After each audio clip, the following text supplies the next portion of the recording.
Welcome, everybody, to the Competition Archery Media Podcast, where we explore all things pertaining to competition archery. I'm your host, PJ Riley, and the CAM Podcast is brought to you by O'Neill's Classic Archery. And today, we are in studio today. This is a podcast that I've wanted to do. First, we'll introduce Jake Villwock. Jake, thanks for being here. I'm excited to be here. A lot of cameras, but I'm excited. So, Jake, we should set the stage here. So, we met at the ASA this past year, and the main thing that you do that I think is cool is fishing. Correct. And so we went fishing. But I've always wanted to talk to somebody. Was this your first year at ASA? Yep, first year at ASA. First year. Yep. So what I've always wanted to do is talk to someone about what that is like. Jumping in to the ASA, coming in from the outside, not knowing anything. National ASA. Yep. And I just, because I can, to me from the outside, I can see where that might be like, oh, I can't go in there unless you're like with a big group. It's terrifying. That's terrifying. what I would think. Yeah, it's terrifying. So that's what I wanted to hear about. So let's start from the beginning. What day were you born? No. In January. It's getting to be a long time ago now. You've been shooting archery for how long? Honestly, I've been shooting a bow since I was about 8. Okay. And what's super funny is so my profession is a fly fishing guide. I've been in the fly fishing industry for 17 years. And what a lot of people don't realize is I actually have a longer history with archery than I do with fly fishing. I've been fishing my whole life. But, you know, just like anybody, I had no idea competition archery existed. I didn't know 3D archery existed until about 4 years ago, probably. Okay. And so, you know, for me, it was always, you know, I was in 4-H and we had an archery club and I did that twice a month on Wednesday nights, and we shot paper, and then I'd go home and I'd shoot my dad's old wooden arrows into a hay bale. And that was like what I knew archery for a long time. And then For sure. And then life kind of, you know, kept moving and got out of it for a while. And then and actually freshman year of high school, I got into bow hunting again, because growing up, I grew up on the Eastern Shore of Maryland, and they didn't have a rifle season. It was black powder, slug, or archery. And as a younger kid, I had no idea what black powder was except from the old Western movies. And then slugs, I was like, well, I shoot a 12 gauge for ducks. I don't want to shoot a short slug out of it. I'm not doing that. So I got back into archery. And I spent a lot of years just sitting in the tree staring at, you know, deer just out of my comfort zone. And then I just kind of stuck with it and shot, you know, a block target here and there. And then it was actually right around COVID when I walked into my local shop with a bow that I didn't buy there. I was super nervous. I knew the dude that ran it actually fly fished and shopped at the fly fishing store. So I wore my Relentless fly fishing hat. I wore a TCO t-shirt. I was like, maybe this will help me get in. And then come to find out, the guy that runs the shop, and I've actually crossed paths many of times in the fishing industry. And so we became friends, and he was like, do you know what 3D is? And I was like, no. He's like, you shoot foam animals that look like the real thing. I was like, oh, I want to do that. So, so I started doing it for fun. And then, you know, watching the stuff on YouTube, you know, you go through the YouTube stuff, the whole, you know, rabbit hole of YouTube, and then I started seeing competition archery, and I started watching the ASAs and all that stuff, and I was like, oh, this is really fun. And then I told Pete, I was like, I kind of want to, that's the guy that runs the shop, I was like, I kind of want to go do that. And he's like, yeah, you should. He's like, you might not do very well, but at least you'll experience it. And I'm like, all right. So I made a commitment that I guess I went to Fort Moore was the first one I went to. What's that one? What this was that past one? year. Yeah, Fort Benning. Fort Benning. Yeah. So the second one, and it poured rain. Horrible. Yeah. So I didn't shoot on Friday because you didn't have to. So, of course, that would have been awesome. There wasn't that many people in the range. It would have been kind of a little bit more relaxing. And so I had to do double down on Saturday. So I was like shot at, 7:30 in the morning for the first round, and then 1:30 in the afternoon for the second round. And I was like, you know, it was wild. But so let's back up just a little bit to, so how do you make the decision? Like, what do you say, like, I'm going to go do that? That to me is I would think is the big jump, because that's in Georgia, right? The Georgia-Alabama line. Yep. You're from Pennsylvania. What gets in your head that you're like, I want to go do that?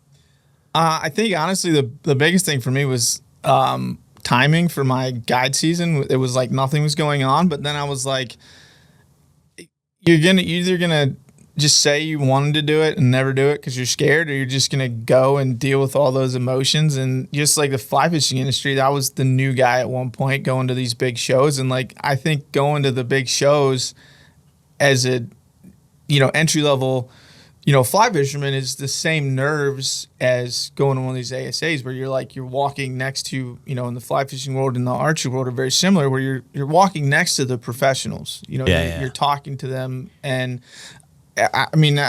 my wife asked me this morning, she goes, "Are you going to talk about like how you weren't that nervous in fishing?" I said, "You have no idea how nervous I was the first time I went to one of those shows." I was like, it was wild. So I just decided I'm just going to bite it and I'm going to go. I looked and see how long it was going to take, and it was like 12.5-hour drive. And I was like, here we go. Let's do it. Did you go with somebody? Nope. All by myself. You went by yourself? All by myself. See, that to me is even more alien, that you went by yourself. I had shot archery for the first couple years, the 3D rounds anyway, by myself, and because I didn't have a lot of friends that were big into 3D. I had a lot of bow hunting friends, but they weren't. I was like, "You ever shoot 3D?" They're like, "No." I was like, "I have a 3D foam deer in my backyard." I was like, "You need to come." But so nobody did it. And we don't have, and in this area, we don't have a huge 3D competition scene. Had you done any local competition? Nope. So Fort Moore was your first one. First competition was, I was like, I'm going. I was like, it fit my schedule here. Let's just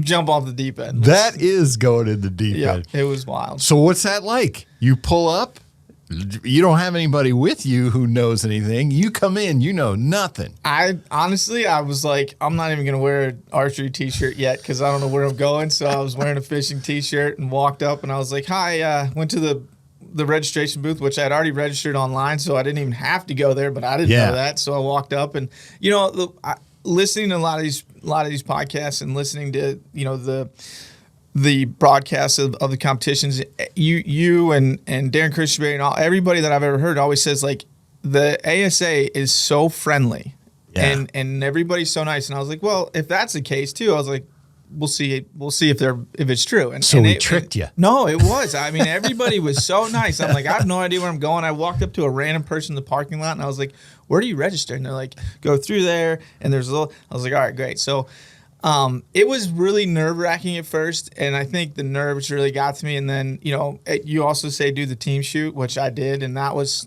super fun. I'm not Levi Morgan, but I looked like Levi when, he's nervous and his hands moving. I was like, my pin I couldn't keep it on the target, but it was super fun. What did you shoot this year? What class? Open 40. Open 40. Okay. Yeah. That's a good one to start in. You had done, when you shot 3D, although you didn't shoot any tournaments, we have a lot of local shoots, club shoots. Had you done much of that judging? No. Nope. I had started a little bit this year just because honestly, in the grand scheme of competition, I looked at what the scores were for the known yardage, and I was like, that's not going to be fun for me because I'm new to this. So I was like, I'm going to try the judging thing, it was tough. It was definitely tough, but I've got a few targets at home so I can at least see them, but knowing the size of the target is huge. The ones you have, are they the ASA? I have a few ASAs and a few, or I have a few Mackenzies and I have a few Reinhardts. So, gotcha. Some of them are very similar in size wise, but I have, I actually have 4 Deltas. I have the Coyote, I have the Wolverine. I hate that thing. We all do. Yeah, I have the medium deer and I have the leopard. So I kind of I bought a couple of them. Actually, let's back up again. The first time I met you was at the outdoor show. Yeah, and so that's where I bought 2 of them. Oh, should we talk about you ignoring me on Instagram? Should we talk about it? We can, because that shows my age. Yeah, right. I didn't even know he was messaging me on Instagram Messenger. I didn't even know there was a Messenger. I knew there was a Facebook Messenger, but I think you had said, I sent you these messages. And I was like, You replied the next day after I actually met you, so that was good. But no, so I actually bought a couple of the targets there after the 3D competition because they were discounted. And I was like, I really wanted a couple that were, that they used in the hall. Yeah. So Okay. I bought those, and so yeah, I have a few, and honestly, I judge them well, and I've also found out that I have the Wolverine set right now at 35 yards because it's no fun to shoot at 40, even though when you compete, they put it at 40 every time anyway. But, so I have it at 35 because I was like, well, that's far enough for me to get like used to aiming on it. And I love the upper 12 on that one now. I don't know why. Like I can literally somehow put it on the lower 12 and still hit the upper 12. So I'm calling upper on that one from here on out because it's ridiculous. But no, it was nerve wracking. And learning the yardage was definitely tough. I've listened to so many different podcasts of the pros, and I have rewatched every single shot of the week with open pros, like at least 10 times, just going back through and listening to everything they say. And I've watched Levi's, judging thing. And notice he said listening to everything the pros said, right? Not anything I said. Well, you normally say like, that's far, or there's a tree in the way, so that's going to screw me up. So, but no, all of it. I mean, I've sucked it in, sponged it all up, and it's been really cool. So I love it. That first day there, I'm imagining you go out on the practice range. No, I was terrified to even do that because there was all these pros running around. So I went over to the bags where there wasn't that many people, and I shot the bags for a little bit, and then went right into the team shoot. Team round. So, okay. So what's that like? Your first team round ever? Well, for me, I follow these pro archers, like a lot of people follow pro football players and stuff. So I walk up I'm a stake one in the open range, and there's Sharon Wallace right there. And I'm like, oh boy. And then Brandon Reyes comes up, and I'm like, both of those I really respect as archers, and I'm like, oh man, this is gonna be tough. So Sharon was amazing. She was super nice. Brandon was awesome.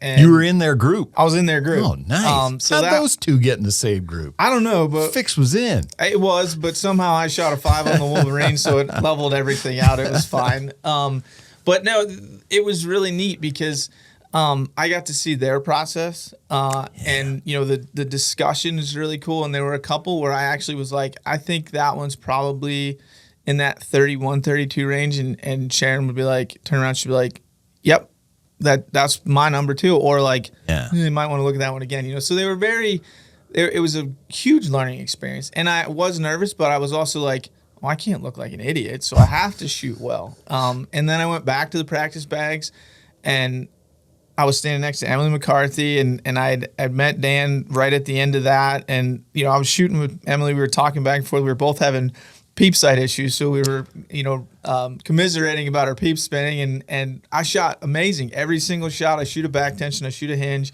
Every single shot went to click and broke really nice. Went over to the practice range. There's Emily, there's Dan, there's Sam Suter. And I'm not shooting with them, but they're right next to me. We're talking. And again, every single one. And then I went to the scoring round, and I don't even remember what targets I shot. I was like, that's a brown one, that's a black one, that color's in my scope, wham, and I would just like pull straight through it. But then going back to people being nice, everybody in my group or around me was like cheering me on, like, hey man, what's going on? And I was like, I don't know, I'm just super nervous. And they're like, slow down, breathe before you shoot, and then just go to click and make a good shot. You can't do anything else. And that was super helpful. That team round, just to back up for just a second. So that team round, you saw that, and that one was pretty well attended. The weather was kind of bad for it. But when we started going to the ASAs, nobody shot that. Really? Me and Kyle went out one time to film it, and we're like, they only started a half hour ago. Let's go out. We'll go out there now. And we went out, and they were like done because there was nobody doing it. It was in Metropolis, or no, it was at Benning. Nobody was doing that. And I always thought, man, this is like where you can learn it, where you can, especially if you're new, to jump in. And because a lot of times at those things, the people in the group don't know each other except for the pros. Right. Because you just kind of get thrown in. Yep. And so I always thought, man, that's where you can pick their brains, Sharon Wallace, Brandon Reyes, plus meet these people who don't know each other. And Yeah. and since then it's like, now it's insane. I will go to every single one if I can. It's super fun. I mean, I haven't placed yet, but so be it. It's fine. It's still a super fun event for sure. So first day, Saturday morning. Now it's go time, like you said. What's that feeling like? Waiting for whatever range, B range, shoot them up. You know, they have their start. We got there. I got there at like, I guess it started at 7:30, so I got there at like 6. Went to the bags, and of course everybody's at the bags. It's all lit up. It's super cool. Dan McCarthy's there, and I will back up and say that Dan was super helpful for me. Like, we were talking about clarifiers and stuff like that, and then at some point on Thursday, he's like, "Did you get your clarifier, or did you get a new clarifier?" And I said, "Yeah, I did." And he said, I said, "It's kind of fuzzy in there." And he looked at it and he's like, "Why? There's something in it." And so he took out my clarifier and my aperture out of there. And he's like, "Did you buy this new?" And I'm like, "Yeah." I was like, "I bought it right from Hamsky." And he's like, "Come on, let's go." And he picks up my bow, and we literally, like, he could have just been like, "Hey, go talk to Hamsky and tell him that, there's something wrong with it." And he's like, picks up my bow and walks me all the way across into the Hamsky booth and says, "Hey, look at these." And I pull out the whole kit, and like 3 of them looked like somebody put a screwdriver straight through them, and they were all chewed up. And they gave me new ones, and they're like, "We've never seen that." Especially, there were 2 of them in the one pack, and he was like, "I've never seen one period, let alone 2 in one kit." And so right then and there, I was like, "Oh yeah, everything they've ever said about the pros being helpful." I was like, that was amazing." And so so the next morning, I was talking to Dan for a minute, and we actually walked to the ranges together because they were on A and B, and then we had to go further to whatever the amateur range was. But yeah, it was nerve-wracking. I mean, the cool part is you stand there for a minute, you can judge it, look at it, and I think my first target was the coyote, actually, at it was like 36 yards, and I'll never forget it because I was like, I think that's the one I think might actually be 36, and I hit a 10, but it was a clean 10, so I was like, fine. Now, did you have any expectations on yourself going in? Like, I think I can do X, or I think I can, or I hope I do this, or did you go in completely like, I have no idea? Well, whatever happens, happens. My game plan, if you want to call it that, was just to try to shoot well. I mean, if you look at how I shoot in my backyard, I'm like, I might be all right at this. And then you get there, and it's like a completely different level of just like nervous, And so for me, like, I just wanted to hit them. That was it. I was like, I don't really care what it is. Like, I just want to hit them. And my expectation was at that point, in the amount of time that I put in, was to kind of finish mid-pack. Okay. Which I did not. You did not. I finished 3rd from last, I think. I shot absolutely horrible. But did you miss any targets? I did. You did? I did. A judge or a misset sight? It was a judge. Okay. And with the rules of 40 yards plus 3%, it looked like 40. So I put 40 on it, and I was aiming at the lower. So I thought. And I shot right underneath of it. And actually, another guy, the other guy that shot really well, he still finished up. He missed it too, so we missed the same one. And it was the Hill Country buck, and it was 41 and a half. And at the amateur level, we can only shoot 280 plus 3%. So I was shooting 284, right. And so 2 yards is 2 to 3 inches, and so whoop, right underneath of it. How about that? So before we continue on there, let's talk about equipment first. I forgot to ask about that. So what are you shooting? What were you shooting, if it's the same now? It's actually different now, but I was shooting the Title 36. Okay. At 61 pounds. And I think my total arrow weight was like 380 or 370. I can't remember exactly. But what arrows were you shooting? Easton Super Driver 23s. Okay. And scope. I was running the Excel Achieve with the O'Neill's Classic Scope, the Magnum, and with a 5 power. at that point. I was running a 5-power lens, 30-inch bars, Excel bars. And did you buy the bow set up? Did you buy it in pieces, new, used? Because that's the other commitment is the financial to this. Because that bow, you're not going to hunt with that. No. It's not a hunting bow. No. I bought it all separate. I am blessed. I do work part-time at a small bow shop by my house. So, Gotcha. And I guess even though I don't compete very well, I am their only competitive shooter. So they do they do help me, help me out a little bit financially, which is nice on the equipment. So, yeah, I bought everything, pieced it all together. I have a little bow shop finally in my basement, and yesterday I was actually working for 6 hours and was stringing crossbows and bows and tuning And did that point ever dissuade you, like along the way, like, oh man, I got to buy this whole target rig, all the target stuff that has nothing to do with hunting. Then I got to travel, pay to do all that. Did any of that? Didn't. No. You're like, pay to play, man. I'm in it. If you're going to golf, if you're going to fly fish, there's a cost. Yeah, you got it. And you know what? It's funny. When I was a kid, I hated Matthews because they were like always too expensive for me. And honestly, most of my childhood and most of my, early career of hunting, I just had hand-me-down bows. I shot a Browning split limb bow with a split limb that I epoxied back together and like clamped it down for like 3 years. And it worked, right? It worked, but now I know Exactly. I'm like, people bring a bow into the archery shop and it's got this little teeny thing. They're like, oh yeah, you can't shoot that. I'm like, well, I shot one of those for like 3 years because people just gave me bows. So Exactly. I did have a TRX 36 prior to that. I bought last year just to get into the local stuff, and really like that. And so for me, Matthews now is like the bows just fit me. I love their draw cycle and all that stuff, and I don't really know what I'm talking about. Sometimes just word vomit from what everybody else says, but at the same time, I'm learning all this stuff, and like I dug myself so deep into the fly fishing world that now it's my job, my career, and so I kind of go head first into everything anyway, and I just love it. I mean, I'm quoting you.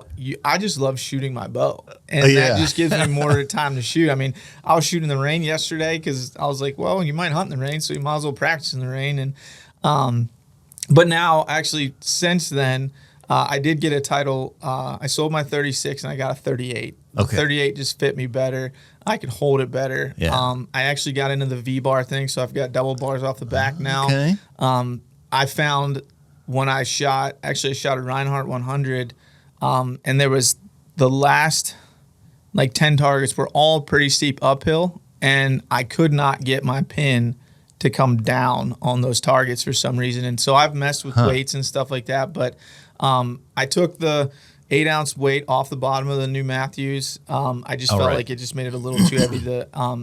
But I put the V-bars back on, and it just held like a rock. So it's heavy, but it just stays where I want it to be, which is nice. Thumb trigger or hinge? Hinge. Hinge. Okay. I am the best puncher on the planet without being any good at actually aiming and punching. So I shoot a hinge.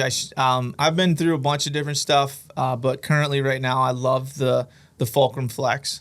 I just think even though it's an older, it's not one of the newest models, but the way that you can adjust that head and the way it sits in my hand, it's taken a lot of that stuff away, or a lot of that like kind of anxiety of going to click and like, is it going to hold right? It just sits on my face so well that I now have 3 of them.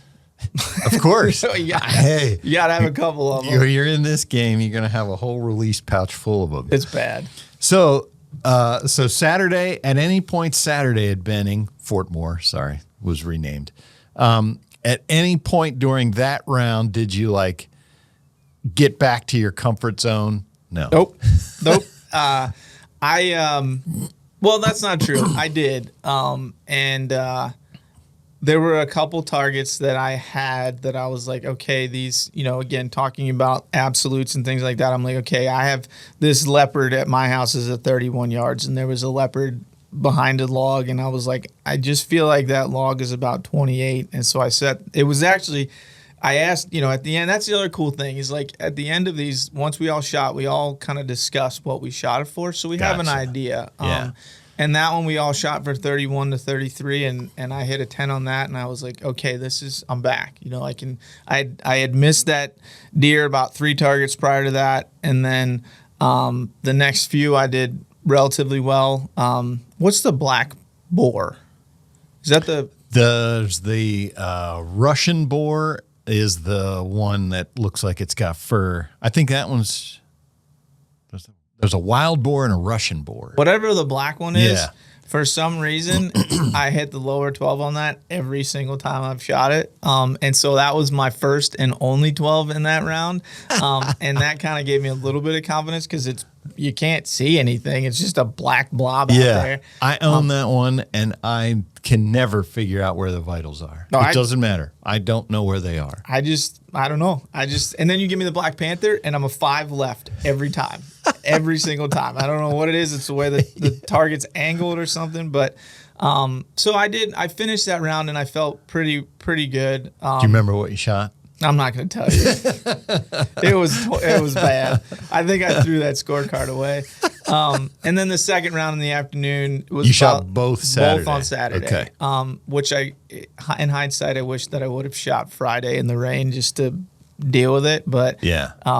I did go over to the practice range on Friday and judged a little bit of practice that, and I was standing in like 6 inches of water, and I was like, this is... I only shot one target for shot of the week on Friday, and it was just as miserable as I've ever been. Yeah, I was like, I'm not doing that. So I shot them both on Saturday, and the second round was better. I scored a little bit better, but still was in a pretty big hole from the morning, and it was what it was. And when I finished that, honestly, I was driving home. I had 12 and a half hours to drive home. Did you stay over and go home Sunday? No, or? I went right after right that. there. Yeah. To be honest, after that second round, I kind of was just into survival. I want to finish and shoot all these. I don't want to quit. And I was like, I'm just disgusted. I had such crazy target panic that, I'd never really experienced that. Well, that's not true. Let's back up. I had a release break on me last year, mid shot, and I sent one into a tree like 10 feet up in the air. And that kind of was the first time I ever experienced target panic. And so for like 6 months, I was literally my buddy Pete, I'd come in after I left like 3 local shoots last year. I could not shoot. And, I went into the archery shop, and I was working one night, and Pete said, "You do not shoot that bow." He said, "Bring it in here." He literally took my bow from me. And he's like, "You cannot shoot that bow unless you're in this shop at 3 yards." And I was like, okay. So I went in twice a week for a half hour to an hour, and I just practiced getting back to click. We set my release to super cold. I would just hold it, and I was getting better. I was feeling a little bit more comfortable with my shot process again. But then I'd go out to a 3D range, and like it would just it's debilitating, isn't it? I would black out. Well, I'd color out. Whatever the color of the target was. Yeah. That's the color I'd go out on. Some people don't understand how bad target panic can be. Horrible. I had it after punching myself in the face too, where it was like that. Like you mentioned, one thing I like to do is just shoot my bow. I didn't want to shoot my bow. Nope. And that has never happened, but it did. Finally I got back to the point where I was going to click. I was making good shots. Pete's like, okay, go back home. He goes, don't do any 3D shoots for a month and just practice on the block. And I was like, okay. So I practiced on the block at 5 yards, 10 yards, 15 yards, 20 yards. And eventually I got back to it where all my shots felt really good. And so I shot a couple local 3D shoots early this season, felt pretty good, and then I got to the scoring round, and I just went right back into target panic. Really? So I was honestly thinking about, I mean, this is dramatic, but like giving all my stuff up. So that's what I wanted to get to then. After this experience, what psychological defect that do you have that says, I'm going to go do it again? Okay, well, I have a lot of those actually, but well, so I'm driving home and I got 12 and a half hours, and I'm like, this is going to be a long ride. And so I just decided while I was driving, I wouldn't recommend this, that I got on the internet while I was driving, and I just Googled target panic. And the first thing that came up was Joel Turner. And I remember watching the video you guys did on the Stan Onyx clicker. Yeah. And so I listened to like 2 podcasts with him on the way home, and I was like, okay. And you hear about it. Everybody talks about target panic being a normal thing, but until it happens to you, you don't think it can happen to you. And you don't know how bad it can be. So I listened to 2 podcasts, and it calmed me down, and I was like, okay, I know what I have to do. And so I went home, and I just went back through all of my basics. I stood at 5 yards, and that actually helped me with short yardage stuff because I figured out where my scale is for that. And I just went right back to the basics. And so I've actually went back to the basics like 4 times this year, just because I feel it creeping back in. Yeah. And then the other one, I listened to With Winning in Mind, the book by Lonnie Basham, I think it is. I've listened to that book on tape twice now, and that has changed my entire mentality, not just in archery, but in life in general. So I feel mentally a lot stronger. And they talk about that mental strength and, being in those competitions. And I definitely was not anywhere near close to where I thought I was mentally. And so I've gotten better. And one of the things that stuck with me in that book was he talks about, winning doesn't mean podium, getting on the podium. It could just be the fact that every shot broke perfect. You might not score well, but your shots broke. Or I've heard Darren Christianberry somebody said, "How'd you shoot today?" And he said, "I didn't have any bad shots. I didn't score well, but I didn't punch any.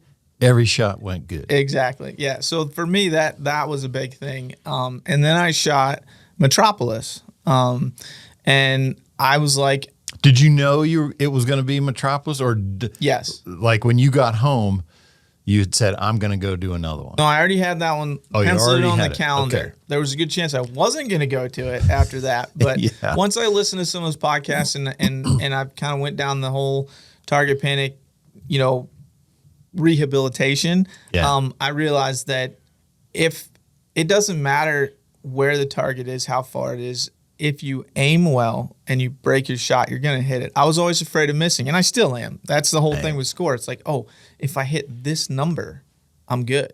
Yeah. And then to hit that number with that mentality, you never will. You just have to go shoot your bow and have fun. I mean, that's the biggest thing for me is like I lost the fun for about 3 months.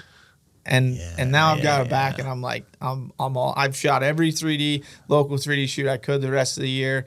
And bless my wife, she's been super supportive, even though she's like, I'm like, hey, what are you doing Sunday? She's like, I don't know, sleeping. I'm like, cool, I'm gonna run to a 3D shoot. I'm gonna go to a 3D shoot. You won't be awake yet, but I'll bring you coffee. I'll bring you a latte when I come home. And she's like, okay, have fun. So she's been great with that. But yeah, Metropolis, I wanted to do the Matthews one, and I knew it was gonna be hot, but it wasn't as bad this year as last year was. I didn't think it was too bad. I never had any issues with my hands slipping or any of that stuff. Yeah, the year before it was bad. Yeah. So yeah, I think that was the one. What was it called? 110 heat index. What was it, Metropolis? 12? Yeah. Yeah, it was 115. The year before last. 115? It was. That's the hottest. 115, 114. I think I checked before we got into the car and left. Don Bailey, who used to be the tournament director for ASA, lives in the middle of Florida, the heat belt, and he says Metropolis is the hottest place he's ever been. It's flat, it's cornfields, it's just like, but brutal. Anyway, so you go to that one.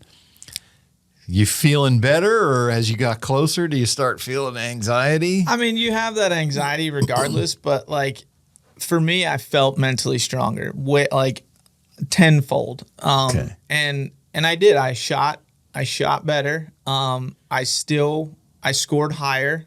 There were more archers in my class, so I stayed about the same on the placement, but my score was about 30 points higher than what it was. So there you go. That's a hint of how horrible I shot at the first one. But you could have had, what's per 400? You could have been at 370 and then you made it to 400. No, that's not even close. But I did also miss one at Metropolis. I will say there was an issue with that target in general. I'm sure everybody's heard about it at this point. I looked at that target, and also I will say my judging was great. I felt like all of my targets were good. The ones that I didn't score well on, I just made a bad shot. But I looked at that target, and I was like, it's all the way plus. I was like, that is a 41, 42 yard. It was the stupid hill country again. It's just this, I'm telling that might be my what do they call it, the money target, when you lose your money on. That might be my nemesis target. And I looked at it and I was like, it's 41, 42. So I put 41 on it and I shot right underneath of it. And I was like, how is that possible? And then again, Scott Parrott, are you listening? Oh, he knows. He showed up like halfway through. But then another guy in my group missed it too. And we looked at it, and I would say that was also a bad shot. I may have dropped a little bit, but I was aiming for the lower 12 on that one. Right. And I shot right underneath of it. And come to find out, that target was actually set at 44.5, I think. Scott, come on, man. Well, the problem, I won't even blame Scott. I'm going to blame I'll blame Scott. I'll blame the class that shot in the morning that was known that was max 40. And they knew that it was 44.5. So talk about the victories without hitting the podium. After that miss, I will say this time I had a buddy go with me. And he was 2 targets up, and he says, "How you doing?" And I just looked at him, and I was like, I gave him a 0, and I was like, horrible. And he's like, he looks at me, he goes, "It's gonna be okay." I was like, all right. And so the whole time, my buddy Pete also in the background of my head saying, "You haven't shot your next shot yet. You haven't shot your next shot." So, of course, the very next target was the Wolverine. And I was like, give me a break for a second, please. So I shot a 10 on the Wolverine, just barely clipped the line, but I was like, that's a 10. And then I shot 8 more 10s. So for me, the first time I missed, I think I shot 2 5s, 3 8s, and maybe a 10, and then finished that horrible run with a 12. So the fact that I went through and I shot, 9 10s after that miss, I was like, I can't do any better than that. And then I called 2 upper 12s and hit them. And then I was like, okay, I'm gonna. Then you were walking around saying, "Where's Dan?" No. Levi, where are you at? No, but in my head, I was like, okay, I can actually aim at these uppers a little better. And then I shot 3 5s out the top. I shot 2 8s and a 5 out the top, and I was like, this is bad. So, but either way, like, I still felt like I judged well, and there were a few shots that I didn't make, and all of those shots that were bad, that I scored bad on, were my mistake. And I walked away from that being like, I feel good. No matter where I finished, I feel good about the fact that I competed at the best that I could do, even though with a miss. So that was super fun. And then I did the team shoot as well on Thursday. And we had 1 pro per class because they split it up. It was the first time they did the women's only. They had their own. Mm-hmm. And we got in there, and I was standing there waiting. Mason Dow was the pro, and it's kind of neat because he's from West Virginia. He only lives about 3 hours from me, so he's the closest one. And he was super nice, and we shot. And I think I had 2 semi-pros with me as well. And then we had me and 2 other amateurs. And the first 5 targets were my class realm. They were 25 to 40, and so I shot super well. I shot 2 12s on that one, and then we round the corner for the second 5, and the first one is a 50-yard antelope, and I shot last, and we're looking at it, and Mason says, "I think it's all the way," and then one of the semi-pros was like, "I don't think it's quite all the way." So Mason shot it for 47.5, and he aims at all lowers, and he hit a 5 out the bottom, and I was like, I was hoping I was gonna have the drop score so we could drop 1 score. Yeah. So I shoot last. We've got a 5, 2 8s, and a 10. And Mason looks at me and goes, "Just break a good shot." And he's standing right here. And I'm like, this is like standing down. I mean, I have no idea, just like the Vegas thing, but I'm like, this is the most pressure I've ever been in shooting my bow. He's standing right there. So I draw back, and my pin is all over the lower end of that circle. And I went to click, and I broke a great shot. And he looks at me and goes, "You got it." I said, "Did I hit the 10?" He goes, "No, you got the lower 12. And I'm like, what? So I have a picture on my phone of Mason's in the 5 and mine on the 12, but I was like, oh, I can maybe do this. And then every single target, the next 5 was like 42, 41. I think there was maybe a 38 yard, and it was like the black cat. And I was like, I think I did shoot a 5 on the black cat again, but that was my drop score, which is great. So, so we finished, I think, 4th or 5th that year, that shoot, which was great. So that was technically my highest placement. But I just, that was a huge confidence boost for me. And having that pressure right there. But he was also great. He's like, he said it to me. He's like, you're in your backyard right now. You're in your backyard. And I was like, okay. Yeah, I've heard that before. That doesn't work. It doesn't work. I shot, Real Wild always says, I asked him when he shot his 660 at the Classic. He was like, yeah, when I got down to the last 3, I was like, what's 3 more hours? I'm like, no way. Are you thinking that? No. There is no way. No. Or I should say, there's no way I could convince myself to think that. No. Dude, if I had 3 more to hit a perfect score, I would probably zero all 3 of those. For sure. I'd been all over the place. But and then I actually, so I shot 2 ASAs this year, and I shot 1 IBO. I shot IBO Worlds in the trophy class because I didn't do any of the other ones. And I shot really well. I did not judge well.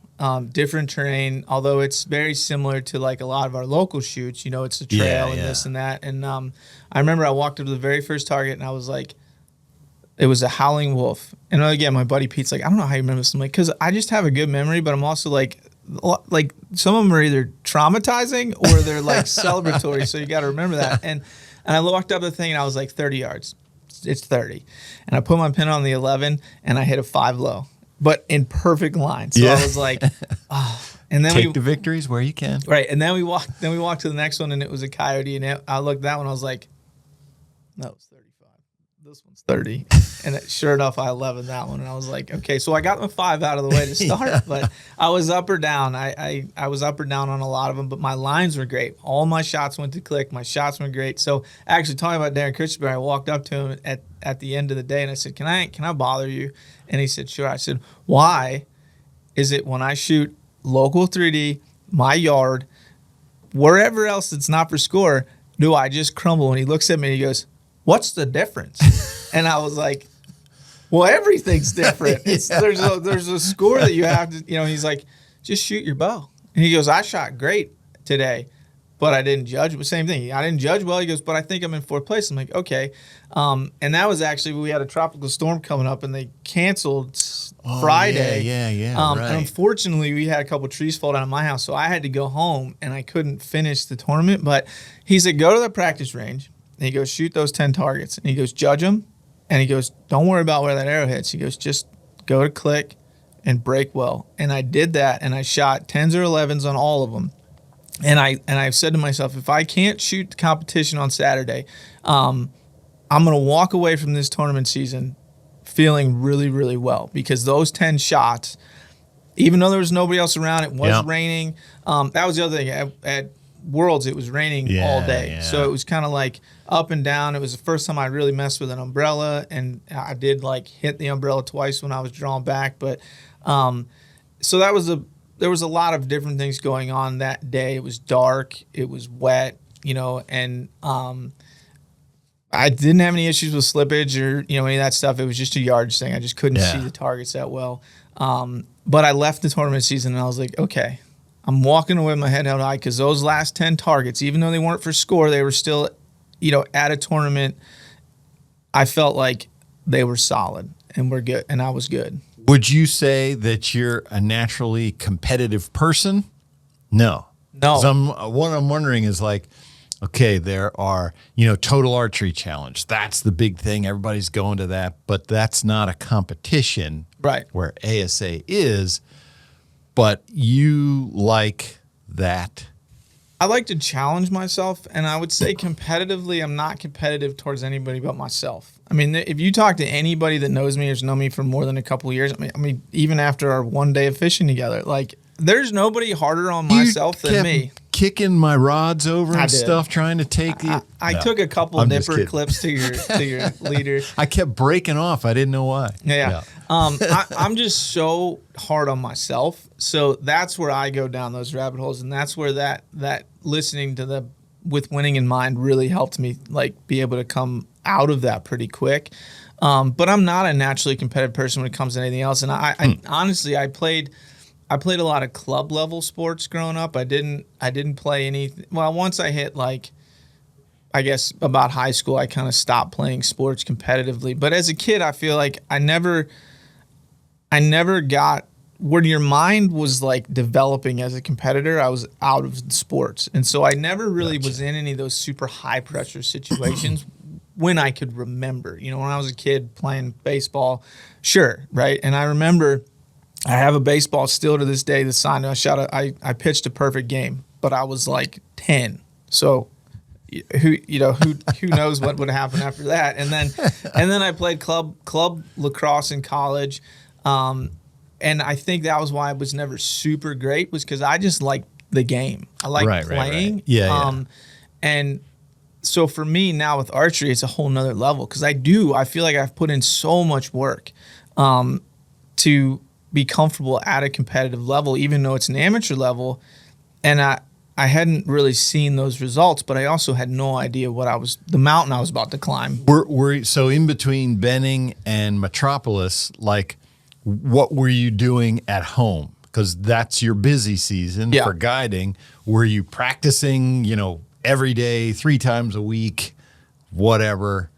I would say I probably practice about 3 days a week. I always have one day off a week that is called my administrative day. It's when I do payroll for all my guides and stuff. And so I normally do that from about 8 to noon, and then I'll go out and shoot for like 2 hours or an hour. And then I'll come back in and do more work. But so I always get at least that day and one weekend day. So at a minimum, I'm shooting 2 days a week.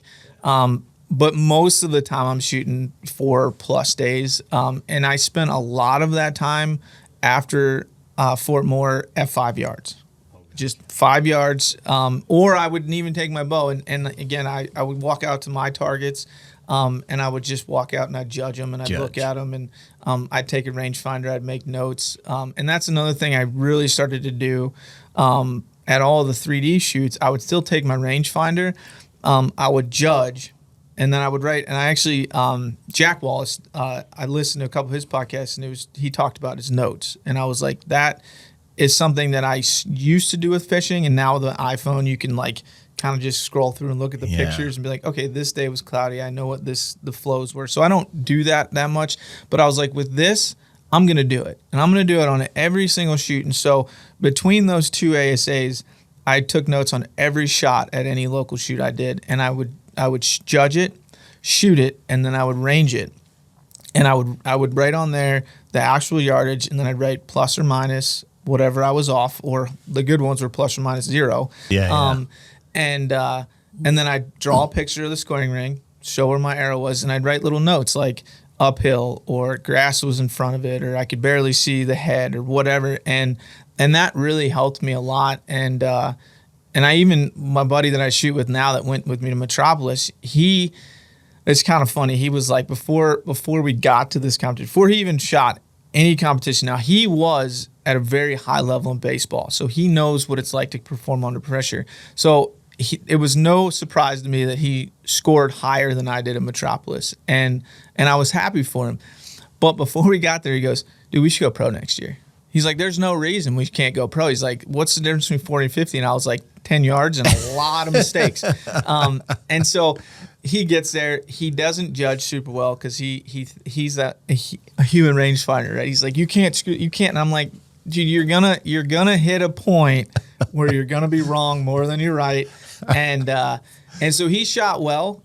He's got a really, really nice shot process, but he came back from that and he goes, yeah, maybe we shouldn't go pro next year. And I was like, no, I'm not even planning on leaving, open 40 next year. I'm still going to run that. And I would love to, even if it takes 10 years, I'd love to, win out of that versus just decide to go up. Yeah. Because I think that for me, that's the step that I want to take is to kind of get to that point. Even like I said, even if it takes 10 years. Because I don't have any illusions that I'm going to go pro someday. What I'd love to get good enough Absolutely. But do I ever think I will? Probably not. Maybe by the time I'm 55 and I can go to senior pro.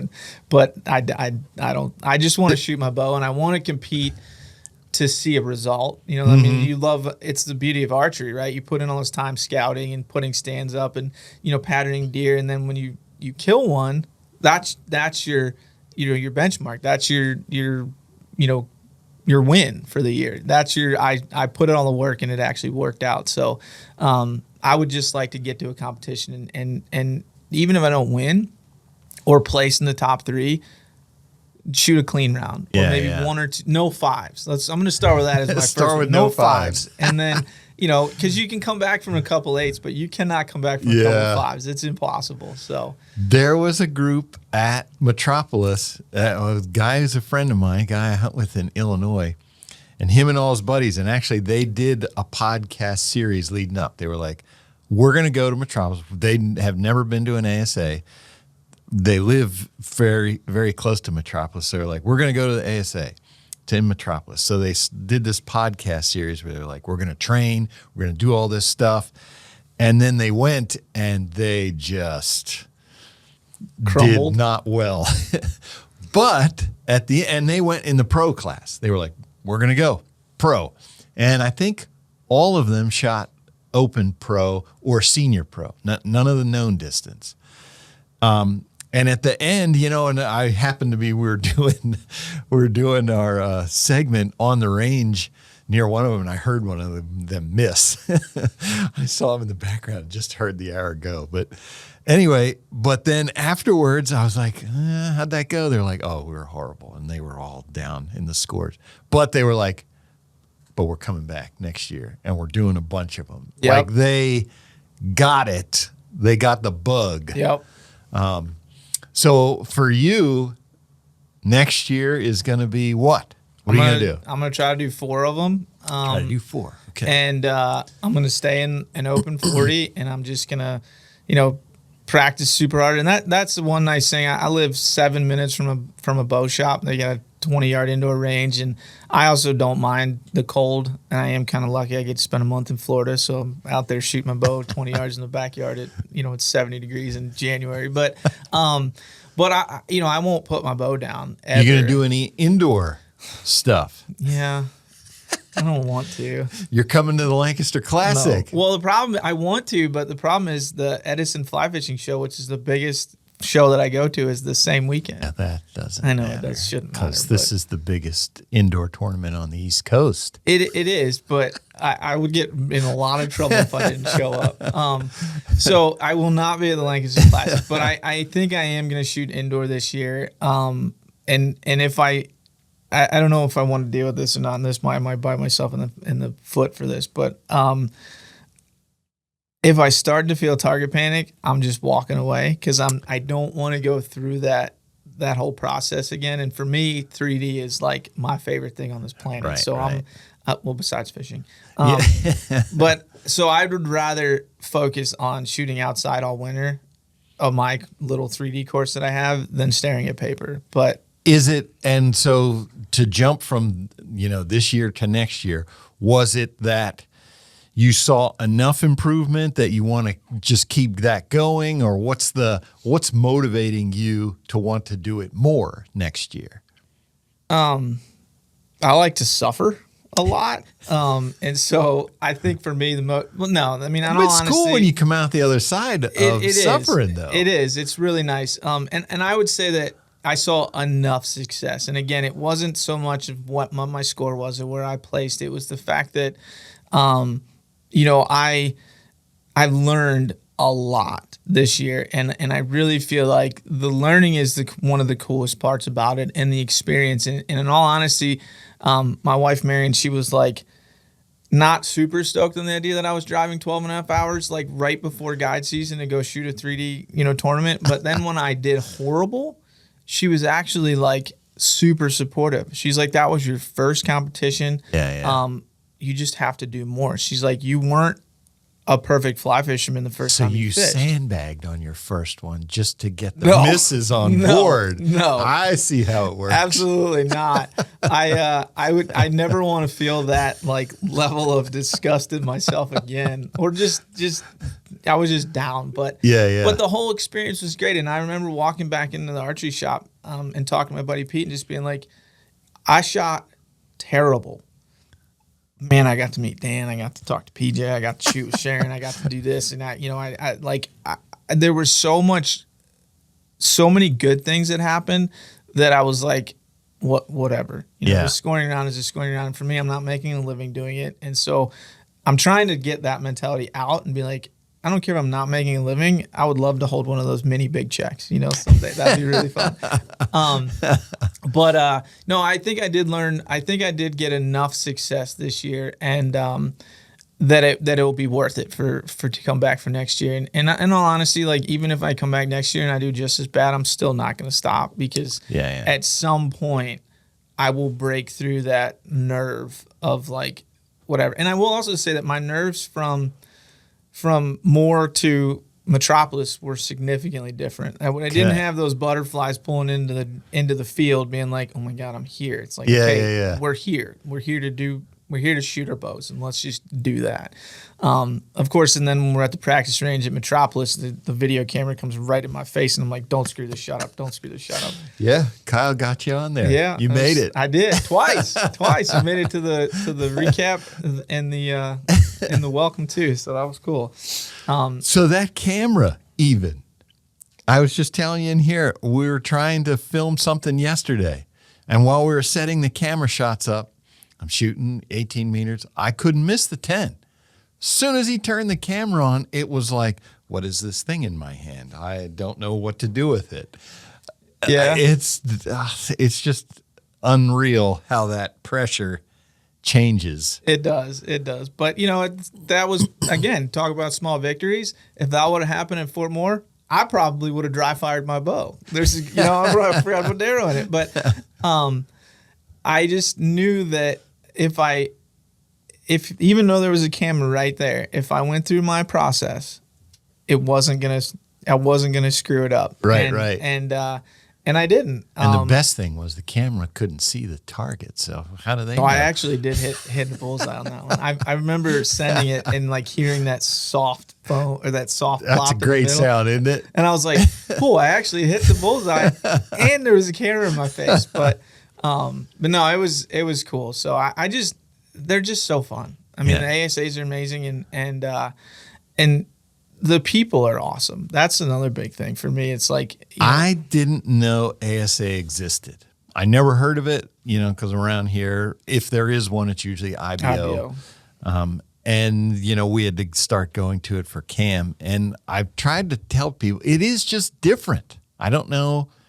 The people are what make it different, but they're super competitive. Let's be honest about that. But and there is some cutthroat to it, but it's not prevalent. The majority of what I've seen and experienced is that, they want to beat you, but I think the thing that I like is they actually don't want you to fail and then they beat you. Yes. They want you to be your best and then they beat you.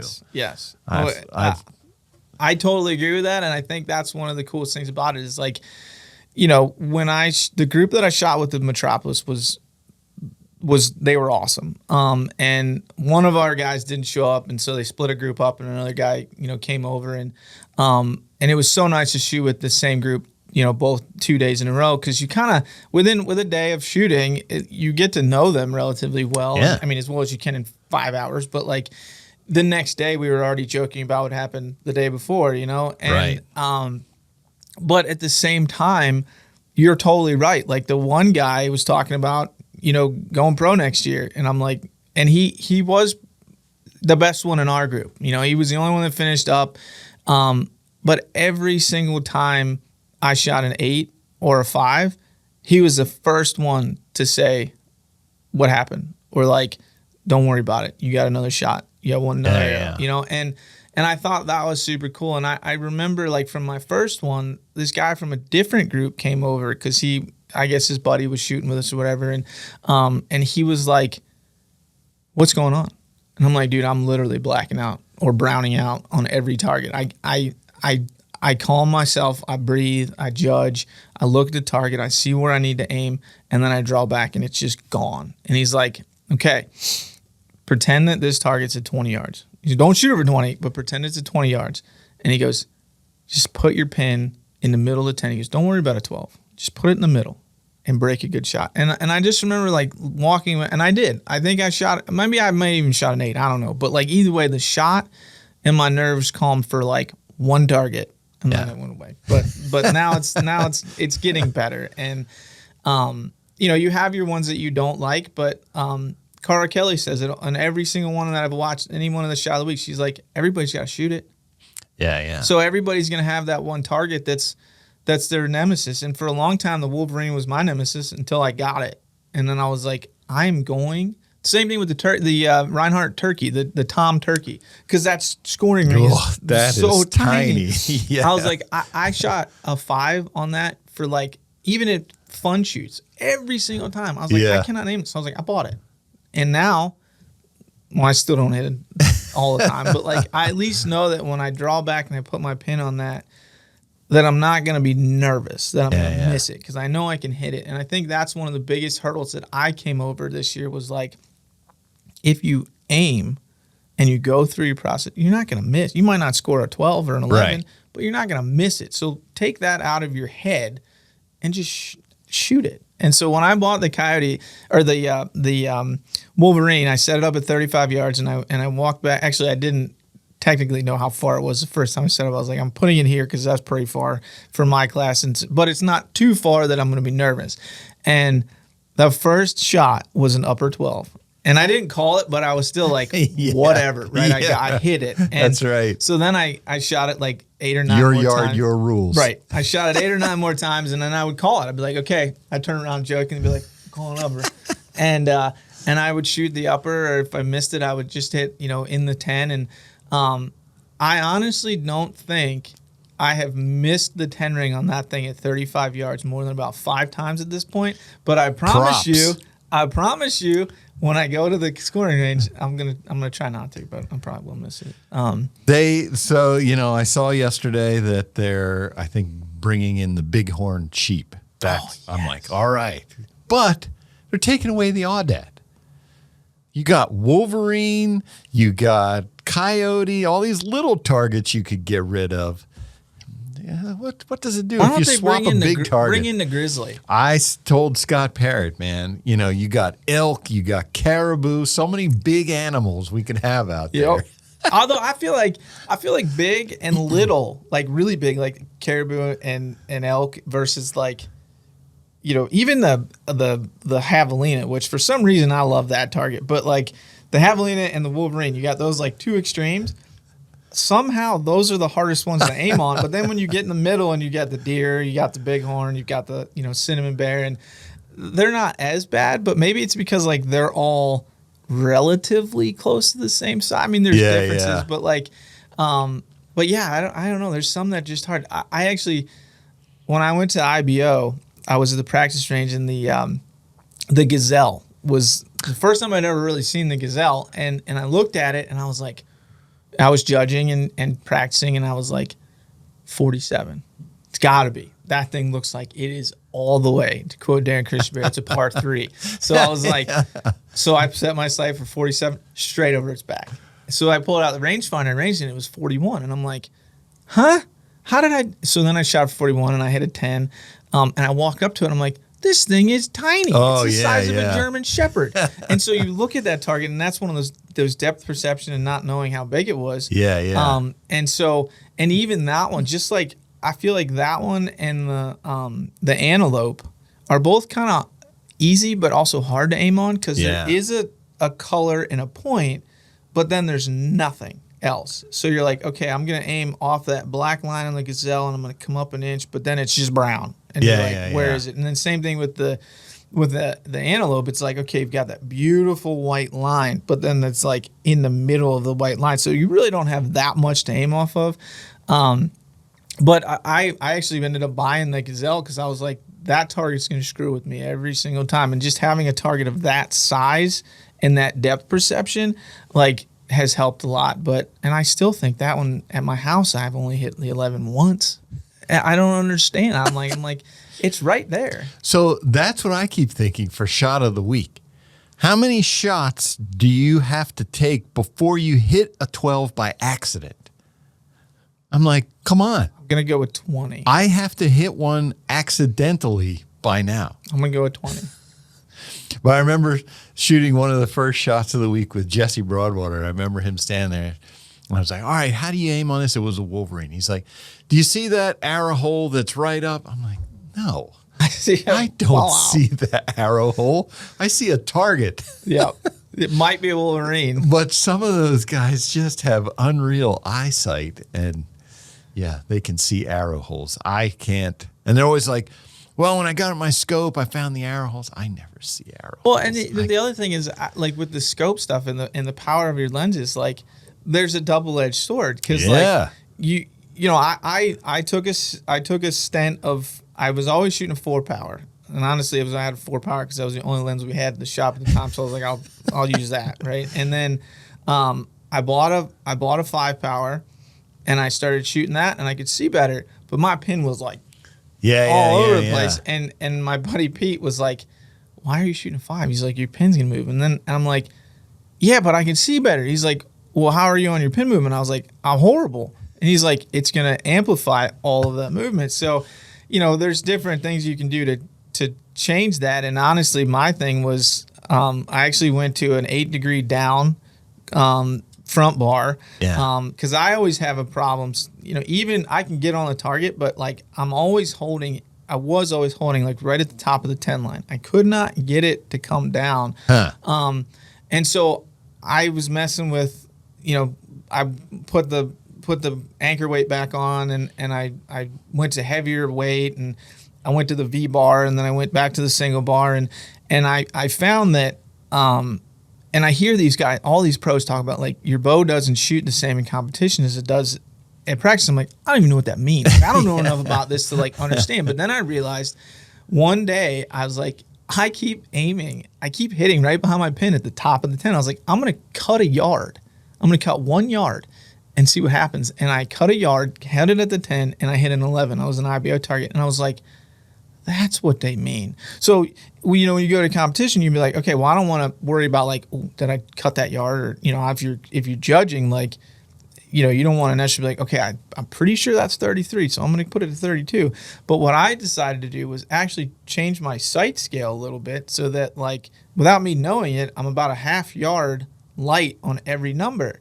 And that's really helped me come down a little bit. But then I switched the weights around a little bit and the 8-degree down, and it really helped me kind of settle in a little bit more. But just the tinkering with that stuff is crazy. I think at one point I went into the shop and I said, I think I did a Tim Gillingham, and Pete, I forget what Pete said, but he goes, "What'd you do?" And I said, well, I noticed that on my hunting bow, or my target bow, that more weight on the bottom was helping me get down a little bit. And I was like, and the anchor weight when I first started was really helpful. But then I realized when I started messing with bar weight, it was too heavy.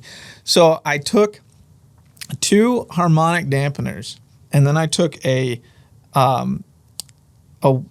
weight bolt, like a little all thread weight thing, and I screwed 4 ounces of weight behind the dampener of my lift. And so I kind of made my own anchor weight, and I was like, I did a Tim Gillingham, and he goes, yeah, that's something he would do. And I was just like, and I shot it for a while to see if it worked, and it did kind of help a little bit, but I was like, I can't do this. So I ended up messing my weight a little bit on my bars and got it to do that. But I was like, I'm overthinking this again. This is ridiculous. But it's interesting what you learn from the other people there is how they do things. And I know Keith Ahlstrom likes to aim center 10, and he shoots uppers, and he'll just, subtract 2 yards, add 2 yards, figuring, okay, if I have this, if it is what I think it is, I'm going to rise up into that 12. But he's like, he just feels more comfortable aiming in the middle than at the 12. I find when I aim and I'm like, I have been trying really hard to not go to click until I'm in that 10, but I have found that I can go to click really easy. It's holding on that, and then I just kind of like drop a little bit as I go, and then you shoot a 5 low, and you're like, oh, that's a horrible idea. Don't do that, because sometimes it works. It's like that whole thing where you're like, oh, I screwed it up, but I still hit it, so I'm gonna keep doing that, and then you're like, right underneath of it, and I'm like, okay, stop that. So then I, trying to get my bow to hold the way I wanted to, and honestly, I also went through different grips. That was another big thing. I mean, I tried the Matthews Engage grip, tried plates, got the B-Real grip, got both of the Gillingham grips, the wide and the regular one, and changed the angles of all that stuff, and found that honestly, my pointing thing was just where my hand was sitting on the grip, and the fact that like I was honestly trying to like kick the bow up a little bit, and so I think I landed on plates with a grip tape for my hunting bow or my target bow, and I went to the B-Rail grip for my hunting bow because it just holds so much better. But if you have the time to screw with all that stuff, it's great. But I also spent like $600 on grips. On grips. So then they're all just sitting in a box now. You're not an archer if your basement's not full of stuff that you used to use. Yep.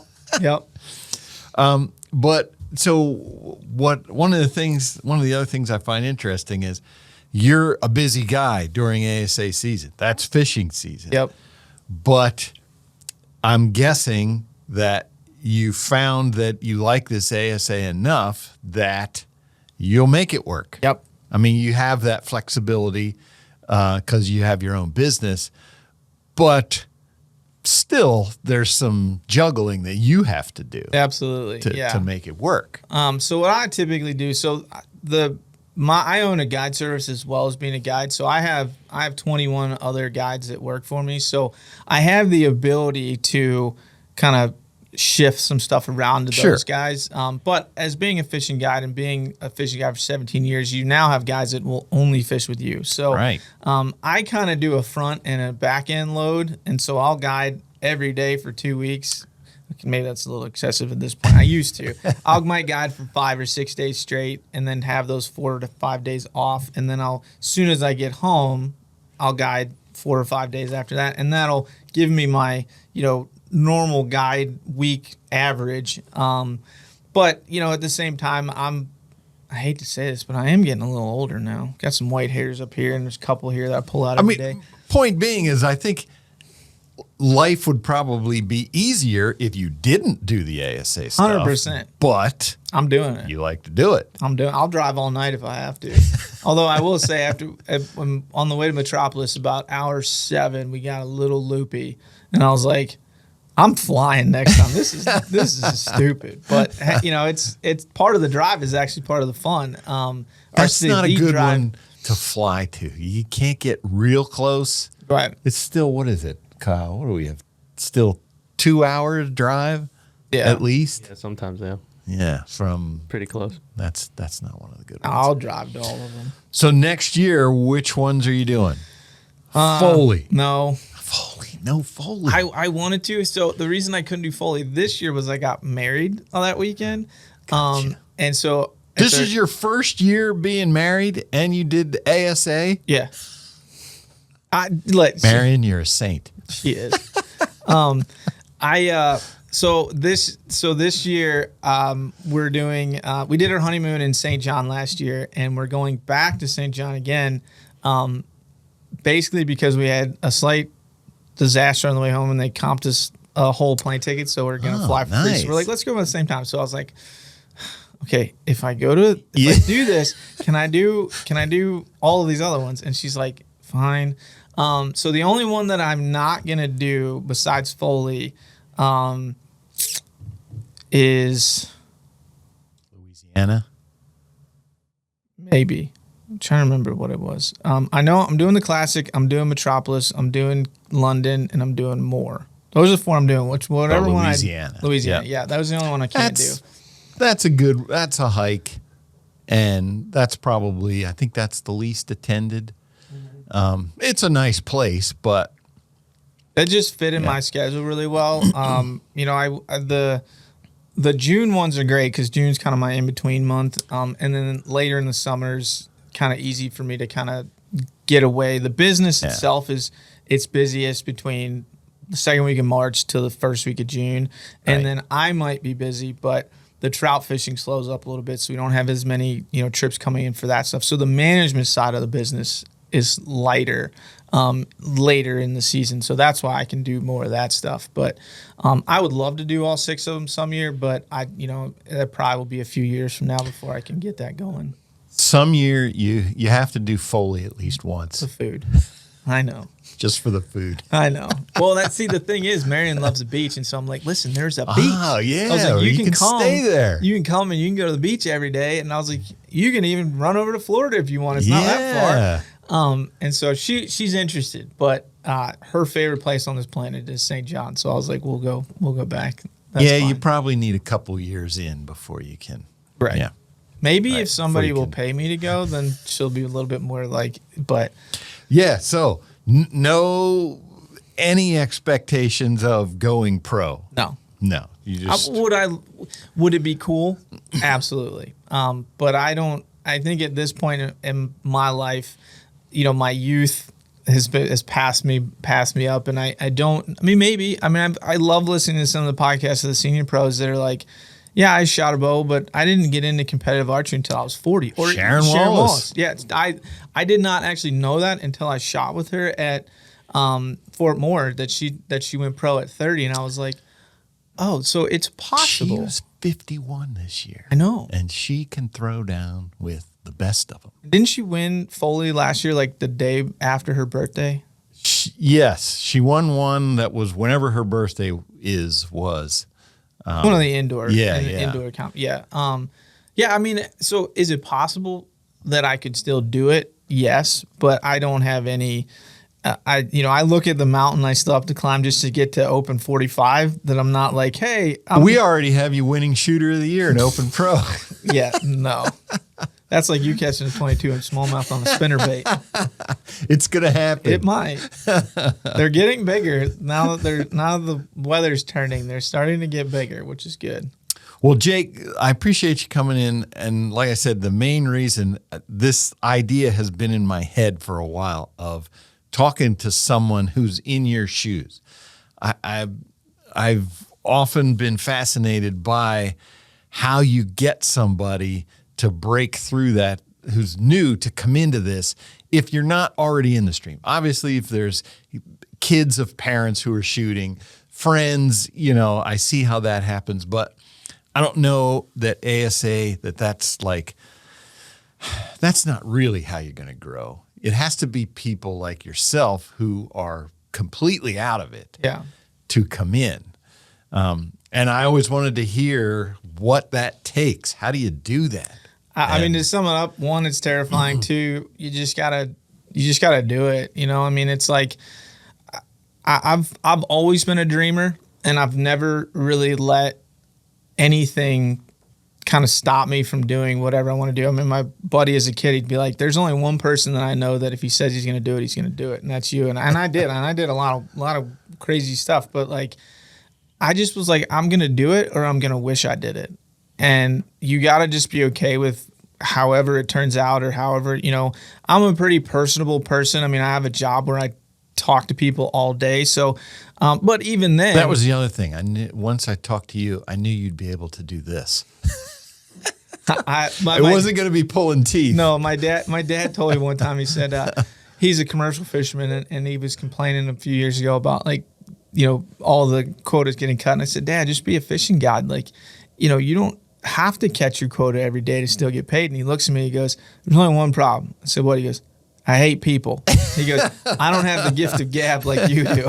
I was like, well, one, I love people, and two, I can talk to anybody about anything. But so even if you're not even if you just show up and you go by yourself and you just kind of go through the motions, it's just a really cool experience. And at some point during your first time there, you're going to bump into somebody that you're going to talk to, and it's going to open up a whole nother world.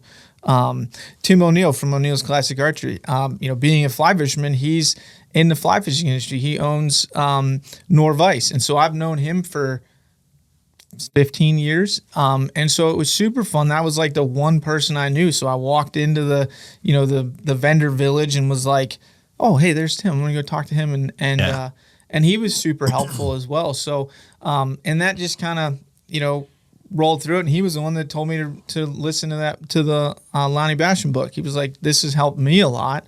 And so you're going to run into somebody, even if you don't know them, that's going to help you, and then you're hooked. Well, I'm glad that you on your own picked up that we're always talking about, the atmosphere and the family friendly and all that stuff. Because now being on the inside for so many years, I know that someone like you could come in and it would be a great experience. Yeah.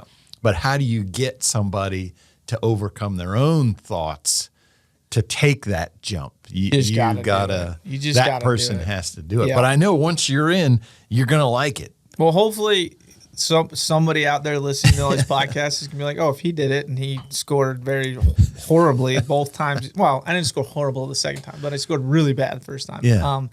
To the point where I was almost, like I said, ready to quit. Right. But I was like, I love this way too much to do that.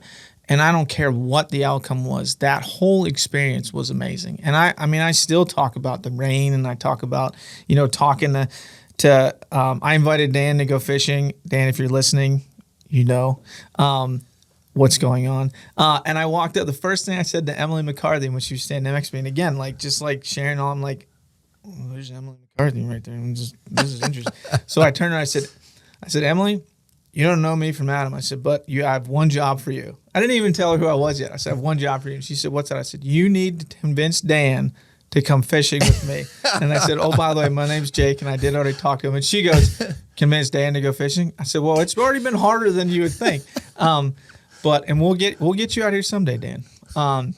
Yes. There you go, Dan. So that was just so cool, because she wasn't she was just started laughing, and then we were just at our peep sites, and then we went down that whole conversation about that. But I'll never not talk about those conversations and those experiences. And I just think that if you're interested in doing it and you've shot locally and you love it, you're not going to not love this. Yeah. It's so fun. The rain you mentioned, Joe Pitt, senior pro, I saw him. It was in the heat of it just pouring there at Benning, and I must have been looking miserable. And he was like, PJ, just think, man, this is the shoot you're going to remember 10 years from now. He said, you're not going to remember those ones where the weather's nice. You'll remember this one. So true.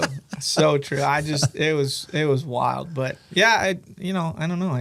Besides beating a dead horse, you just got to do it. And you got to know that there's going to be fear and there's going to be failure, but everybody's failed. Again, listening to all these pros talk, they're like, talking about the nerves, when you talk to Dan and he's like, I've lost more of these, shoot-offs than I've won. So I'm nervous, but I'm just going to go out there with my game plan and I'm going to shoot the best I can. And the outcome's just going to happen. And so, yeah, I just go have fun and know that it truly is a family atmosphere. There's nobody there that's going to stick their nose up to you if you have a question. And, I even walking up to the vendors and asking questions. And I walked up to TAC, to the TAC guys, and I was like, how do you get a TAC vane to stick with a Vane Master Pro? And sorry. Was Randy there? I think, yeah, Randy was there. He said, Randy Groff. He said, I don't have to say sorry last chance, but he said a Bitzenberger. Yeah. But it was just great because I am in the fly fishing industry. I am where some of these pros are in the archery industry, and so I know what it takes for somebody to walk up and talk to me, and I know what it was like for me in the beginning of the fly fishing industry, walking up to some of those guys, and it's just. They're just so nice. And honestly, they really are just people. I mean, that's the idea with fly fishing all the time. Yeah. And, I've worked my way up from literally the ground up to get to wherever it is that I am now. And I'm not saying I'm God's gift to fly fishing, but I love my job and I love teaching people about fishing, and I love sharing smallmouth bass fishing, and people just want to know that you're not like this elevated person, and they just, so when you talk to people, it's just amazing. I think when we were fishing, you said, I'm kind of like the Joe Humphreys of archery. I did not say that. I think I may have said I am the Dan McCarthy of fishing, but maybe not. I don't think I said anything like that because I was nervous. I'm making that up. Yeah. Well, Jake, appreciate you coming in today. That was exactly the discussion that I know I wanted to have, just to get that out there. And we wish you the best of luck next year on the ASA. We'll see you out there for sure. I'll see you next week. We'll come make sure the camera goes in there. Yes, 22-inch. I want them tied up out there. Got him. All right, folks, that is another episode of the Competition Archery Media Podcast. We appreciate your time today. You can find the CAM Podcast on all the platforms wherever you find your favorite podcasts.